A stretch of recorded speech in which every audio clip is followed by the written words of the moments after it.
Humanity had finally reached the stars. They had worked for centuries to earn a place among the galaxy's elite, but in the eyes of the Galactic Council, they were still the newcomers, primitive in comparison to the grand empires that stretched across thousands of systems. Among these empires, the most dangerous of all was the Thryn, a predatory race that had only one goal: expansion through conquest. And now, the Thryn had set their eyes on humanity. Commander Leela Arcos stared at the holographic display before her, showing the latest report from the outer colonies. The screen flickered slightly, but the message was clear. 2 more planets had fallen to the Thryn, and countless lives were lost in the process. The Thryn's brutality was unmatched, and their swift attacks left little room for resistance. Humanity, for all its technological progress, was struggling just to survive. Leela clenched her fists, feeling the weight of responsibility heavy on her shoulders. She was no stranger to loss. In fact, she had seen it up close. Just 2 years ago, she had been on the front lines when her squad was wiped out during a Thryn assault. Only her quick thinking and knowledge of emergency FTL jumps had saved her, but it haunted her every night. The faces of her fallen comrades, the screams of those left behind, those memories never faded. But now things were different. Leela wasn't just a soldier anymore. She had been promoted to the rank of commander and placed in charge of humanity's most critical project, the FTL Breakthrough Initiative. For years, humanity had relied on rudimentary FTL drives that allowed for short jumps between nearby systems. It had been enough for exploration and colonization, but now, in the face of the Thryn's superior technology, it wasn't enough. The Thryn could move faster, strike harder, and disappear before human forces could even react. The only hope was to develop a faster, more efficient FTL drive, one that could rival the Thryn and give humanity a fighting chance. It was a daunting task, and the weight of it fell squarely on Leela's shoulders. "Leela," a voice said, pulling her from her thoughts. She turned to see Captain Rail standing in the doorway. His stern face was softened slightly by the concern in his eyes. Rail had been her commanding officer during her days as a soldier, and now he served as her second-in-command on the FTL project. He was one of the few people she trusted completely. "Rail," she replied, her voice steady but tired. "What's the status?" Rail sighed and stepped forward, his military boots making a dull thud against the metal floor. "They have taken New Haven and Prime. The Council refuses to intervene. They say we provoked the Thryn, but we both know that's a lie. The Thryn don't need a reason." Lola's jaw tightened. The Galactic Council had never been on humanity's side. From the moment humanity was introduced to the wider galaxy, the Council had treated them like children, a minor species from a backwater planet. The Council had allowed the more powerful empires to exploit Earth's resources, promising protection, but delivering nothing but empty words. When the Thryn began their attacks, humanity had called for aid, but the Council refused to send any support, claiming that humanity had brought it on themselves by expanding too quickly. To the Council, humanity's struggle was just another political game, a way to keep them in their place. "We can't rely on the Council," Leela said, her voice hard. "We never could. If we're going to survive, we need the FTL breakthrough. How are the tests going?" Rail hesitated, and that told Leela everything she needed to know. "Not well," he admitted. "The core is unstable. Every time we push the engine past the threshold, it overloads. We're close, but without more resources, I don't know if we'll make it in time." Leela rubbed her forehead, feeling the beginnings of a headache. They were running out of time. The Thryn were relentless, and at this rate, they would reach Earth within the next 6 months. If they couldn't find a way to match their speed, humanity would be wiped out. "I need to speak with Dr. Moreau," she said finally. "If anyone can solve this, it's him." Dr. Elias Moreau was the lead physicist on the project and one of the brightest minds humanity had ever produced. He had been instrumental in developing the first FTL drives, and now he was their best hope for creating a new generation of faster-than-light travel. Rail nodded. "He's in the lab. I'll meet you there." As Leela made her way down the long corridor toward the research lab, she couldn't shake the feeling of impending doom. Every day the Thrin grew stronger, and every day they lost more lives. But despite the fear gnawing at her, she knew she couldn't give up. Humanity had faced impossible odds before, and they had always found a way to survive. This time would be no different. When Leela entered the lab, she found Dr. Moreau hunched over a console, his fingers flying across the holographic controls. His grey hair was wild, and his eyes were bloodshot from lack of sleep, but there was a spark of determination in his gaze. "Elias," Leela called, walking up to him. "How's it looking?" Dr. Moreau didn't look up from the console, but his voice was full of frustration. "The same problem as before. Every time we try to increase the FTL velocity, the energy output exceeds the containment field's capacity. If we don't fix this, the entire ship could be vaporized during a jump." Leela crossed her arms, thinking, "What about the new energy dispersal matrix? I thought that was supposed to handle the overload."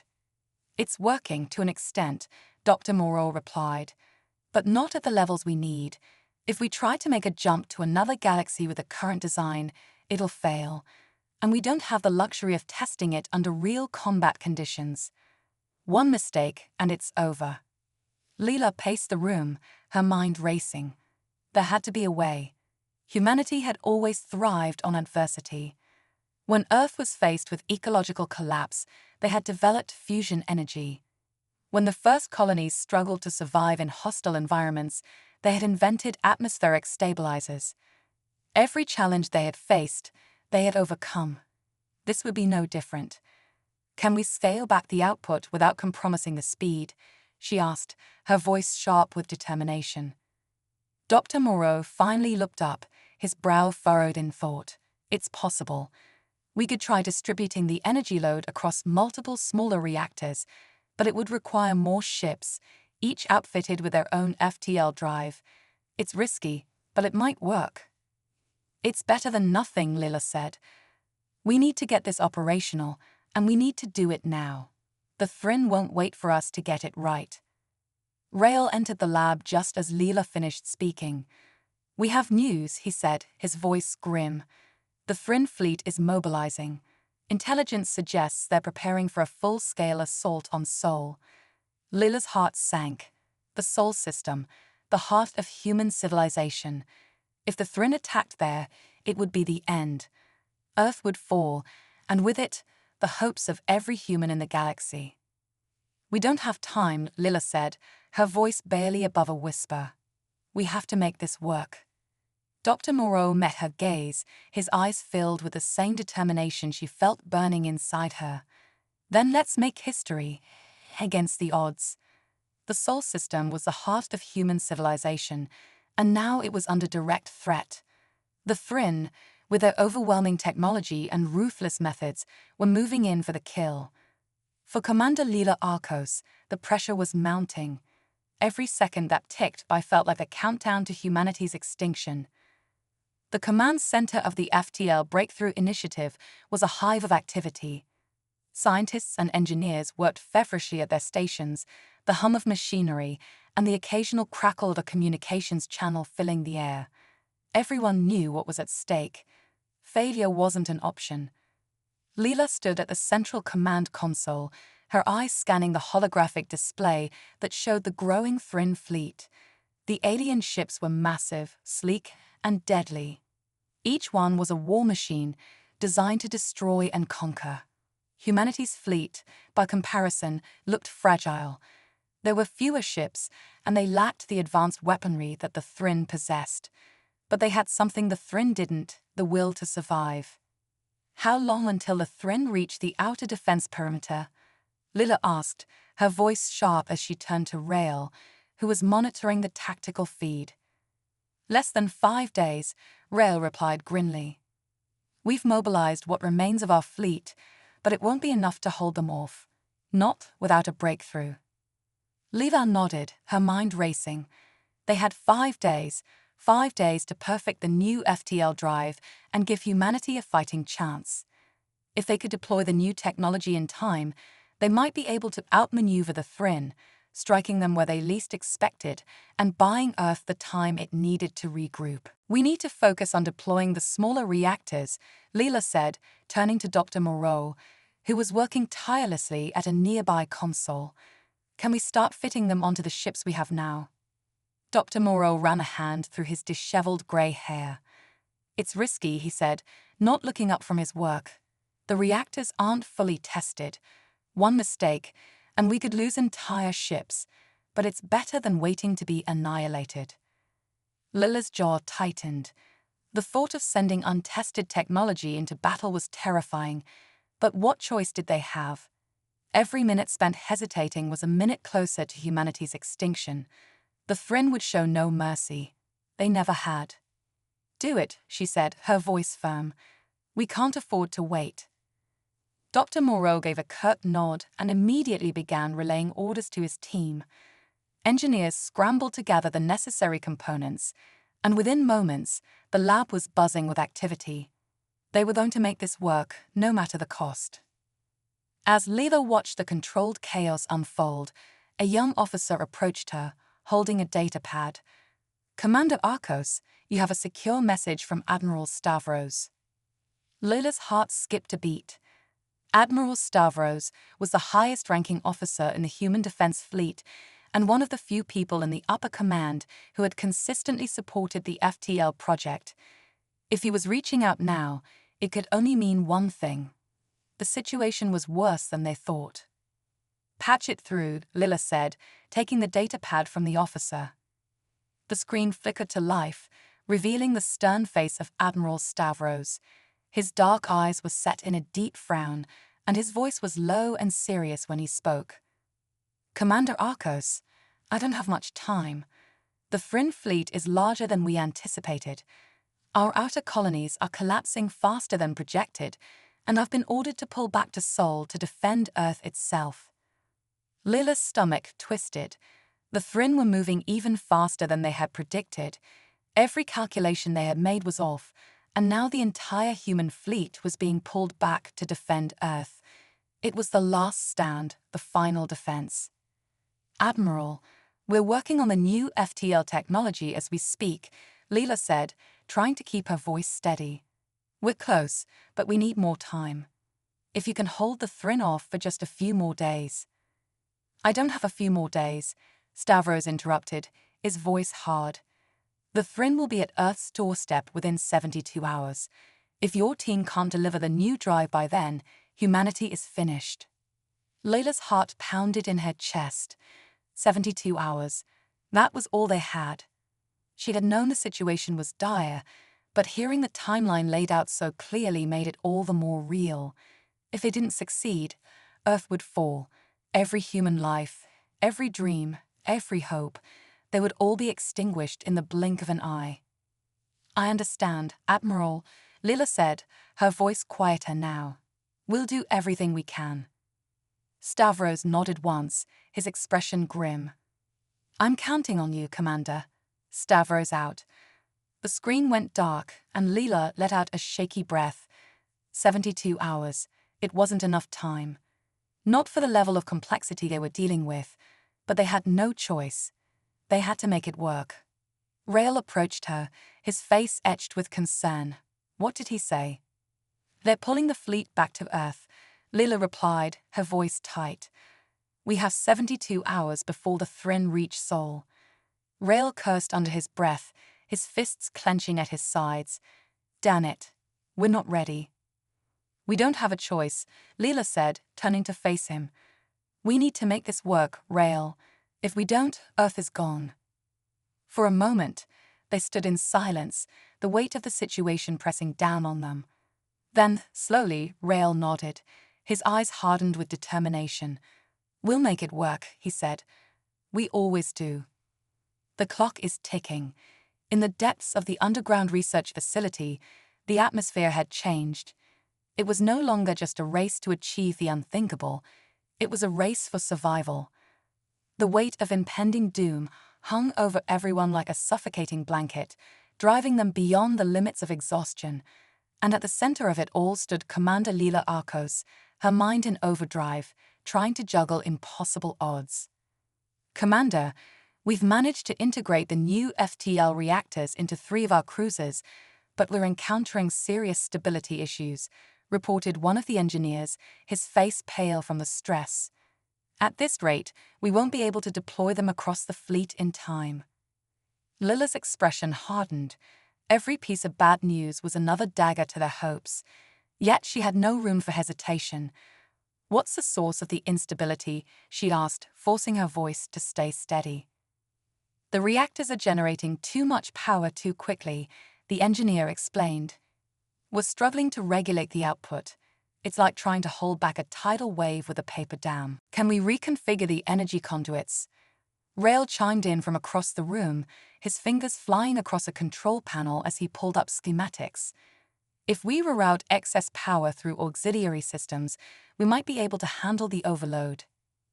It's a gamble, the engineer replied, looking hesitant. We could stabilize the reactors, but the ships would lose half their weapon systems in the process. That could make them vulnerable in battle. Lila's mind raced. They needed those ships operational, even if it meant sacrificing firepower. Without the new FTL capabilities, the fleet would never be able to outmaneuver the Thryn. And once the enemy reached Earth, humanity's last line of defense would crumble. Do it, she ordered, her tone brooking no argument. We'll deal with the consequences later. Right now, we need ships that can move faster than the Thryn. Speed is our only advantage.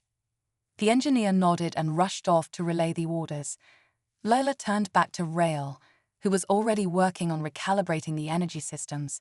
His face was tense, his brow furrowed in concentration. They were cutting it dangerously close, and everyone knew it. How's the rest of the fleet holding up? Lila asked, leaning over his console. Rail's fingers paused briefly as he checked the fleet's status. Not good. Half of our remaining ships are barely combat-ready. The Thryn hit our outer colonies harder than expected, and the damage is worse than the reports indicated. Lila closed her eyes for a brief moment, trying to push back the rising tide of dread. Humanity had always been resilient, but this time they were facing an enemy that seemed insurmountable. The Thryn had crushed every civilization they encountered, leaving only ashes in their wake. But Earth was different. Humans had always been underestimated, and Lila intended to prove that humanity still had fight left in it. How much time do we have left? She asked, her voice low. Rail glanced at the tactical readout. Less than 60 hours before the Thryn fleet reaches Sol. Lila's stomach churned. Every minute felt like a lifetime slipping away. Then we need to move faster. Before Rail could respond, the intercom crackled to life. Commander Arcos, this is Dr. Moreau, came the voice of the lead scientist.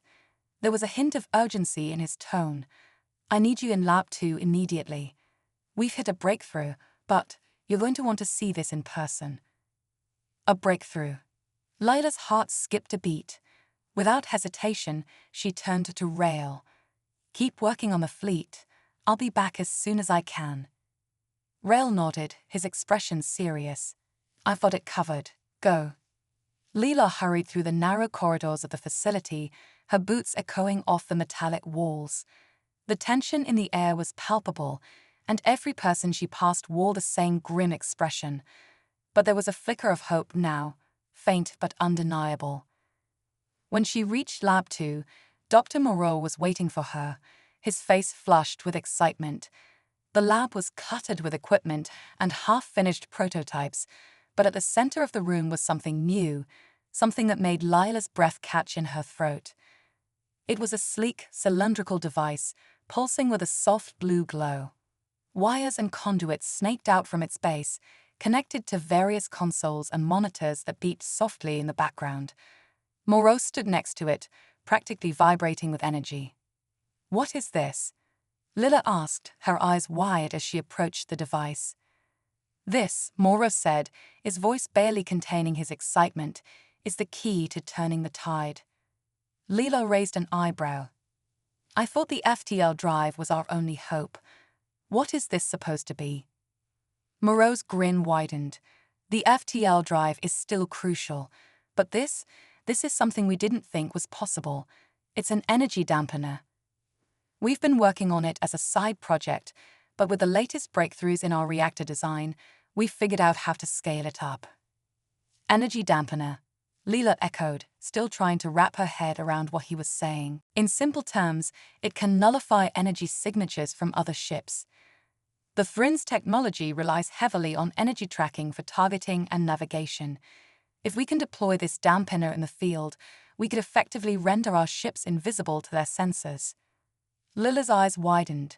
An entire fleet that the Thrin couldn't track.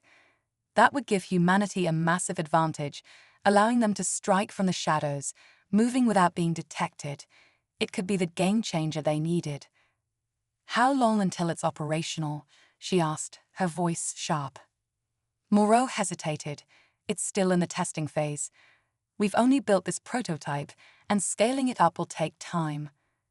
But if we focus all our resources on it, we could have a functional version ready for the first wave of ships within 48 hours. 48 hours, Lila repeated, her mind racing. That would leave them with just a handful of hours before the Thrin arrived. It was an incredibly tight window, but it was their best shot. Do it, she said, her voice resolute. This could be the edge we need. Moreau nodded and immediately began barking orders to his team, who rushed to start the production process. Lila watched them for a moment, her heart pounding in her chest. They were running out of time, but for the first time since this nightmare had begun, she felt a flicker of real hope. If they could pull this off, if they could deploy the FTL drives and the energy dampeners in time, humanity might just have a chance. It was a slim chance, but it was better than none. As Lila turned to leave the lab, her mind was already racing with new strategies. The clock was ticking, but they weren't beaten yet. They still had a few moves left to play. The edge of desperation. The relentless hum of machinery echoed through the underground facility as scientists and engineers worked around the clock. Sleep was a distant memory for everyone. The pressure had transformed into a living force, pushing them further, faster, demanding nothing less than a miracle. Commander Lila Arcos paced in the control center, her eyes glued to the status updates flashing across various screens. The countdown was an ever-present reminder of how little time they had. 36 hours until the Thrin fleet entered the Sol system. 36 hours before Earth would be under siege. Rail stood beside her, his face pale but determined. The reactors are stabilizing on the cruisers, he said, though his voice was tight with the strain. We've got 3 ships ready to launch with the new FTL capabilities. If we can get more online before the Thrin arrive, we might be able to stage a defensive perimeter. Leela nodded, her mind spinning through possibilities. The odds were still stacked against them, but they finally had tools to fight back. The newly enhanced fleet, equipped with faster-than-light travel and soon-to-be energy dampeners, could be humanity's last line of defense. They needed every advantage. How are we looking with Moreau's dampeners? She asked, her voice sharp with urgency. Rail's fingers flew across the console, pulling up the latest reports from Lab 2. Still in progress, he said, but we're on schedule. He's confident they'll have enough units to deploy on at least 5 ships within the next 24 hours. 5 ships, Lila murmured. It wasn't enough. Not nearly enough. What about the rest of the fleet? Can we buy them time to install the tech on more? Rail grimaced. That's the plan, but it's risky.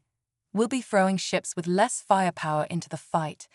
If the Thrin detect them, they'll be sitting ducks. Leela took a deep breath, weighing their options. It felt like every move they made was a gamble with everything at stake. But retreat wasn't an option. We'll have to use the cruisers as a diversion, she said. Get the dampeners installed on as many ships as possible and keep the Thrin guessing. They'll expect us to defend Earth with brute force, not outmaneuver them. Rail nodded, but his expression remained grim. It's a long shot. Everything we're doing is a long shot, Lila replied, her voice firm. But it's better than waiting for them to wipe us out. She turned her attention back to the holographic display showing the Thrin fleet's current trajectory. The enemy was moving with terrifying precision, their ships like dark, silent shadows slipping through the void. Lila had studied them for months, watched the brutal efficiency with which they dismantled entire star systems. The Thryn didn't just conquer, they annihilated. Every civilization they encountered was obliterated, their worlds reduced to lifeless husks. Not this time, Lila thought. Not Earth. A soft chime interrupted her thoughts. A message from Lab 2 appeared on her screen. Commander Arcos, we need you in the lab immediately. There's a situation.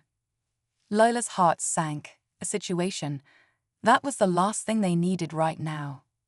I'll be back, she told Rail, already heading toward the lab. Keep me updated on the fleet status. Rail gave a quick nod, his focus already shifting back to the task at hand. The walk to Lab 2 felt longer than usual. Lila's pulse quickened with each step.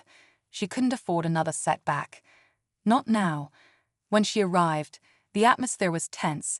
Scientists huddled around one of the main consoles, their faces etched with worry. Dr. Moreau stood at the center, his hands gripping the edge of the table. What's going on?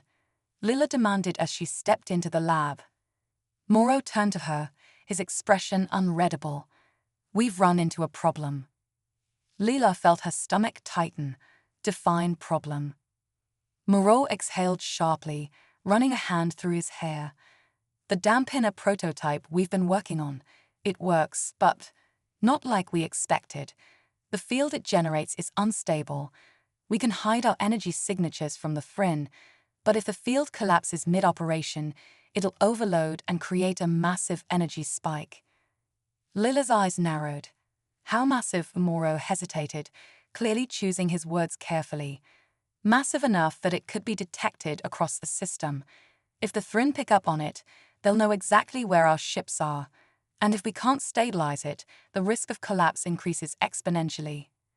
Lila's mind raced. The energy dampeners were their best shot at outmaneuvering the Thryn. But if they malfunctioned in the middle of the battle, they could end up broadcasting their positions like beacons. How likely is a collapse? She asked, her voice steady despite the anxiety gnawing at her. Moreau grimaced. Without more time to test, it's hard to say. We're working as fast as we can, but the systems are complex. There's a lot of room for error. Lila took a slow breath, forcing herself to stay calm. Can we mitigate the risk? Create a contingency if the field fails. Moreau shook his head. We've considered that, but the energy buildup is too volatile. If the dampener fails, there won't be time for a backup plan. Lila's jaw clenched. Another gamble. Another impossible choice. But wasn't that the essence of their fight? Humanity had always been about pushing through when the odds were stacked against them. When faced with extinction, they didn't cower. They fought. Deploy it anyway, she said, her voice firm. Moreau looked at her, surprised. Commander, the risk. I know the risk, Lila interrupted, her tone unyielding. But we don't have the luxury of playing it safe. If we don't use every advantage we have, Earth is finished. Deploy the dampeners on the cruisers that are ready. I'll take responsibility. Moreau stared at her for a moment, then nodded. We'll do what we can to stabilize the field before deployment. Lila gave a short nod and turned to leave the lab, but Moreau's voice stopped her. Commander, he called after her. This could still blow up in our faces. Lila paused at the door, glancing back at him. Everything could blow up in our faces, Doctor, but we're still going to fight. As she made her way back to the control center, Lila's thoughts churned with the weight of her decisions. Every step brought her closer to the inevitable confrontation. Humanity had faced impossible challenges before, but this felt different. The Thryn were unlike any enemy they had ever encountered, relentless, cold, and overwhelming. But humanity wasn't just a collection of technology and firepower. They were driven by something deeper, a fierce, unyielding will to survive.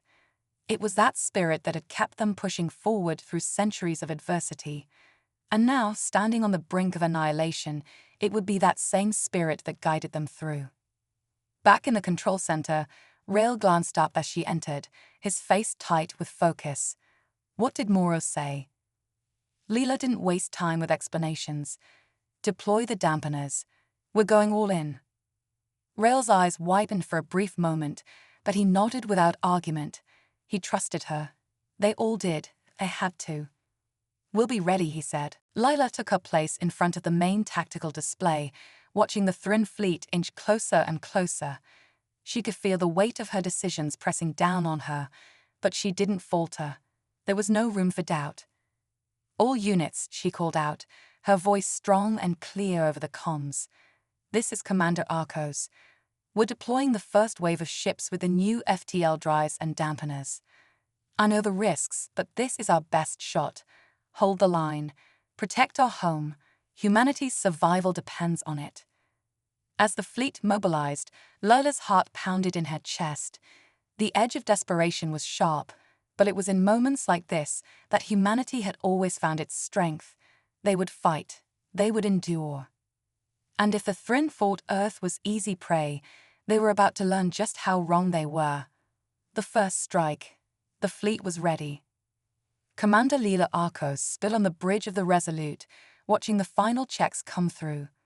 Her heart pounded as she surveyed the gathered ships, each one carrying humanity's last hope. The enhanced FTL drives hummed quietly, energy dampeners primed, though untested in real combat. They were about to gamble everything. All units, prepare for jump, she ordered over the comms. The Thryn fleet entered the outer edge of the Sol system, their sleek, deadly vessels forming an impenetrable wall. They moved with terrifying precision, aware of their superiority. Earth had no chance, they believed. The countdown began. 3, 2, 1. Leela's fleet vanished in an instant, disappearing into faster-than-light speed, the stars blurring as the ships shot forward.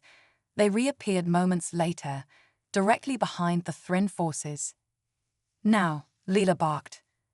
The cruisers opened fire, the energy dampeners masking their presence until the first shot struck. Thryn ships buckled under the surprise attack, their formations breaking. But the dampeners flickered, unstable. A warning flashed on Leela's console. The energy fields were collapsing. Brace for counterattack, she shouted, her voice cutting through the chaos. The Thryn recovered quickly, their ships whirling to engage.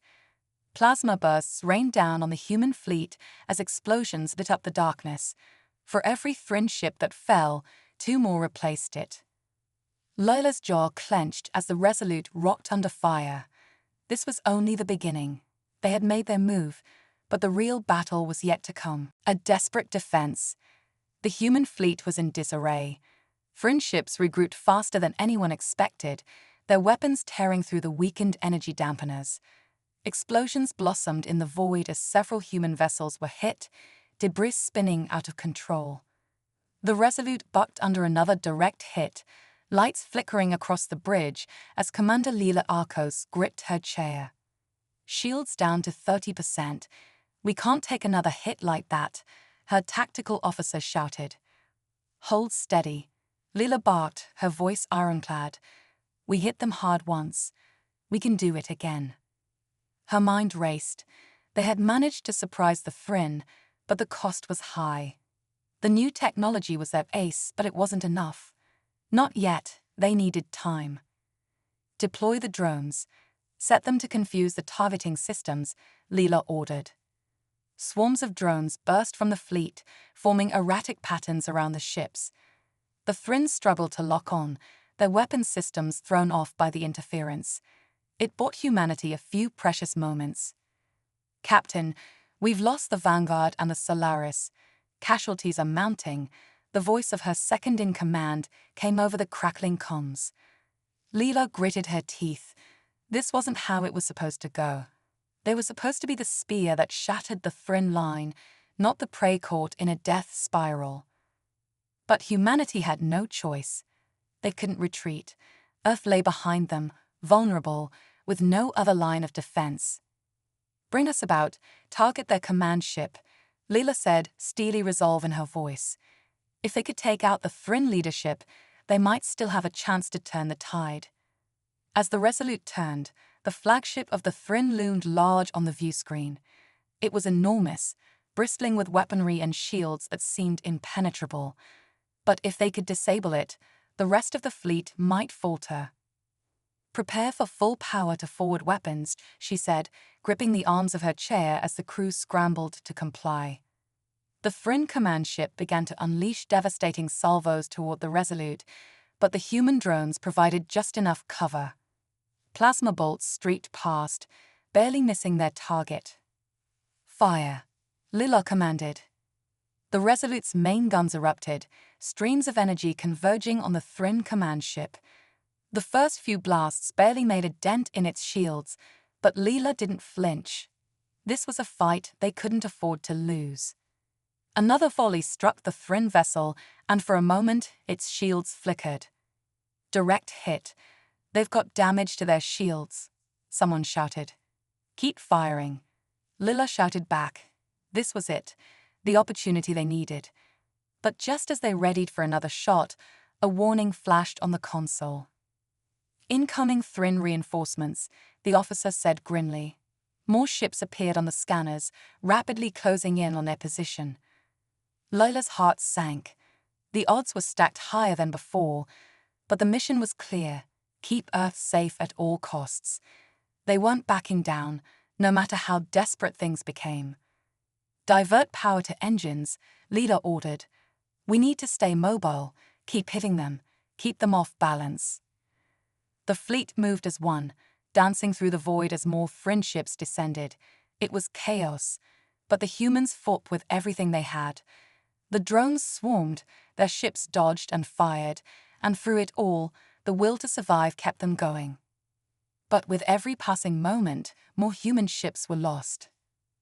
"Commander," her second-in-command spoke softly, "we can't hold out much longer." Lila looked at the tactical display, seeing the dwindling number of blue icons representing their ships. The Thryn were relentless. The battle was turning into a massacre. A bitter taste filled her mouth. They had come so far, but it wasn't enough. "We're not done yet," she said, her voice barely above a whisper, as the Resolute turned for one last charge at the Thryn command ship. As the stars blurred past, Lila's thoughts drifted to Earth, her home, her people, her responsibility. This was the battle that would decide everything. The ship shook violently as another round of enemy fire hit. "All power to the weapons," she ordered. "If we're going down, we're taking them with us." The next few moments seemed to stretch into eternity as the Resolute barreled toward the Thryn command ship, their main guns ready for one last desperate strike. In the heart of chaos, humanity's indomitable will was about to be tested like never before.